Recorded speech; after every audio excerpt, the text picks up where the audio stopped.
البناء الأول للكعبة في الإسلام. مضى معنا في الحلقة الماضية عدد المرات التي بنيت فيها الكعبة في تاريخها، وفي هذه الحلقة نذكر البناء الأول في تاريخها، حيث إن الكعبة لم تبنى في التاريخ الإسلامي بناء كاملا من الأساس حتى نهايتها إلا مرتين، مرة زبيرية والمرة الثانية عثمانية في الخلافة العثمانية.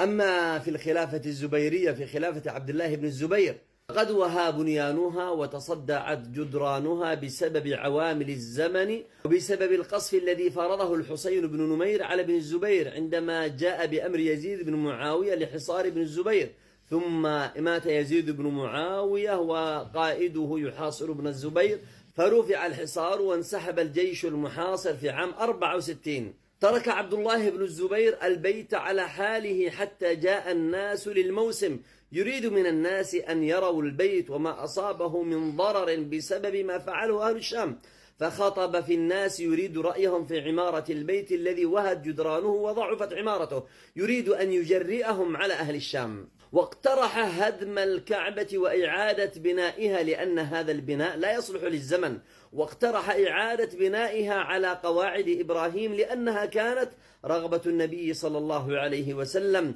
أن يعيدها على بناء قواعد إبراهيم وأساسات إبراهيم عليه السلام، لا على الأساسات التي فعلتها قريش، حيث إن قريشا عجزت عن النفقة فقصرت البيت وأبقت الحجر خارج البيت، فجعلتها مربعة، مع أن الكعبة لم تكن مربعة، إنما كانت مركنة من جهة ومدورة من جهة أخرى. فأشار عليه جابر بن عبد الله وبعض الصحابة بإعادة بناء الكعبة، بينما قال له ابن عباس: أرى أن تترك البيت كما هو على ما أسلم الناس عليه. لكن عبد الله بن الزبير وهو الخليفة وولي الأمر وأيضا من علماء الصحابة استخار 3 ليال ثم قرر هدمه وإعادة بنائه على قواعد إبراهيم وعلى رغبة النبي صلى الله عليه وسلم، كما روت عائشة رغبة النبي عليه الصلاة والسلام لابن أختها عبد الله بن الزبير. وعندما هم عبد الله بن الزبير بإعادة بناء البيت وهدم الموجود، خرج أهل مكة للطائف ومنى خوفا من نزول عقاب من السماء،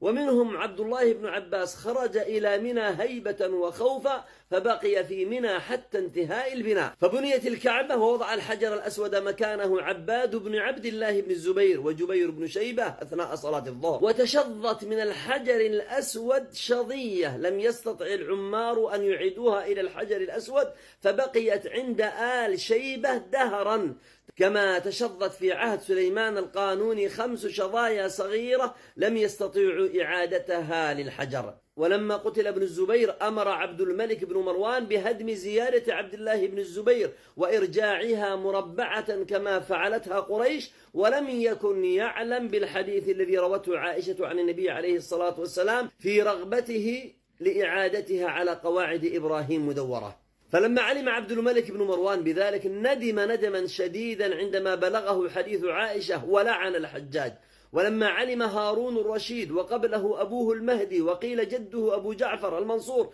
بحديث عائشة وفعل الحجاج، استفتى الإمام مالك في إعادتها على بناء ابن الزبير، فقال له مالك: ناشدتك الله يا أمير المؤمنين لا تجعل بيت الله ملعبة للملوك أو لعبة للملوك فتذهب هيبتها. وسيأتي معنا البناء الثاني وهو البناء العثماني للكعبة، وهو البناء الموجود اليوم قريبا إن شاء الله تعالى.